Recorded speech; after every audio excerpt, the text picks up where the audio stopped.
there's a big thing that they talk about, which is, I guess, at the heart of it, which is about accepting what's there, and which going with what's there, and it's called yes and in improvisation terms, I guess. So someone might say something or playing a particular character, and you accept that, and then you add something to it, which is quite a good way to look at life, I guess, as well. In a positive way. You accept what's happened, and then see what you can do with it, and how you can build on it. So that's one of the key things, I guess, for improvisation, and one of the key skills or mindsets to have. Have there been situations, because if you're a stand-up comedian and you've got a script to do and you've got your set that you've prepped, you might go into, the pub or the gig, there's 7 people there, they all look miserable, but you can still do your set. But what about when you go into a gig like that, in the back end of Beyond, especially if you're starting out, and there's 7 people there and they're all miserable, arms folded, staring at you, going, right, entertain me.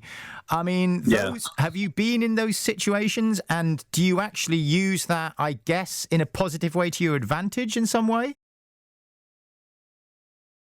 Improv is a little more niche in terms of popular performance these days, and the kind of audiences who come to improv are often those who have had an experience such as yours that you spoke about a few moments ago. They've grown up with it, or they've seen the shows and really enjoyed it, and they appreciate the liveness of that. And coming into the space, they're a bit more open than maybe another audience might be. They don't necessarily sit there arms folded and go, entertain me. They're a little bit more willing to give something.